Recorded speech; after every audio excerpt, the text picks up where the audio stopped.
Hi friends, welcome to Samayal Vera level. இந்த வீடியோல நீங்க பார்க்க போறது Aubergine eggplant ன்னு சொல்வாங்க. பெரிய கத்திரிக்காய்னு சொல்லலாம். இத நான் ஸ்லைசஸா கட் பண்ணி எடுத்து வச்சிருக்கேன். இது வந்து தவால போட்டு நம்ம ஃப்ரை பண்ண போறோம். அதுக்கு தேவையான பொருட்கள் என்னென்னன்னு பார்க்கலாம்.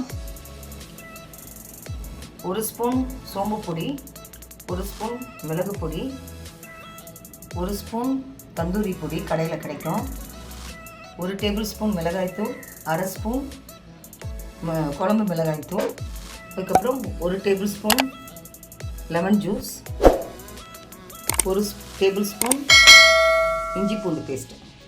இது எப்படி செய்யலான்னு பார்க்கலாம் வாங்க. இப்படி ஒரு பிளேட் எடுத்துக்கலாம், ஒவ்வொரு மசாலாவும் சேர்த்துடலாம்.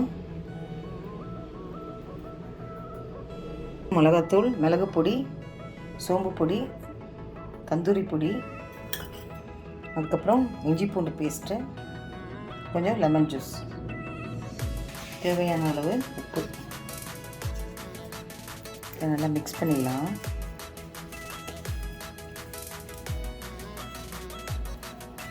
மசாலா நல்லா மிக்ஸ் பண்ணி எடுத்து வச்சிட்டோம். இப்போ ஒவ்வொரு ஸ்லைஸாக எடுத்து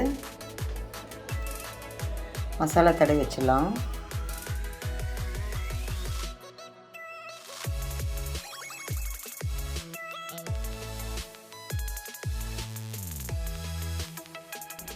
இது மாதிரி எல்லா ஸ்லைஸையும் மசாலா தடவி வச்சிடலாம். எண்ணெய் காயிற வரைக்கும் ஊறட்டும்.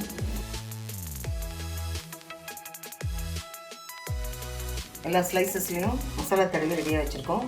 இப்போது அடுப்பு பற்ற வச்சு ஒரு தவா வச்சுக்கலாம். 2 டேபிள் ஸ்பூன் ஆயில் விட்டுடலாம். நம்ம டீப் ஃப்ரை பண்ண போகிறதில்ல.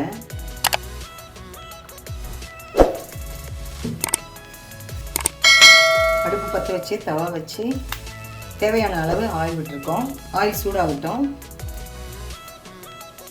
ஆயில் சூடாகிடுச்சு. ஒவ்வொரு ஸ்லைசஸாக போடலாம்.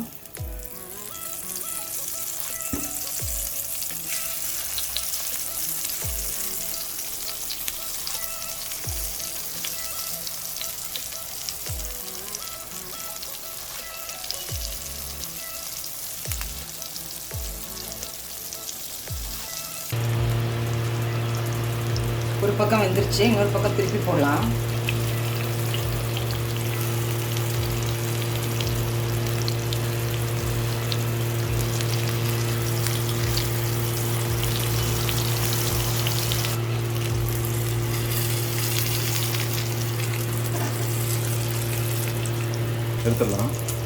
எடுத்துடலாம். அவ்வளவுதாங்க, சுவையான ஆபர்ஜின் எக் பிளான்ட் தவா ஃப்ரை ரெடி. இந்த வீடியோ உங்களுக்கு பிடிச்சிருக்குன்னு நம்புகிறேன். லைக் பண்ணுங்கள், ஷேர் பண்ணுங்கள், கமெண்ட் பண்ணுங்கள். நம்ம சேனல் சமையல் வேறு லெவலுக்கு சப்ஸ்கிரைப் பண்ணுங்கள். மறக்காமல் பக்கத்தில் இருக்க பெல் ஐக்கானை கிளிக் பண்ணிவிடுங்க. மீண்டும் அடுத்த வீடியோ உங்களை சந்திக்கிறேன். தேங்க்யூ.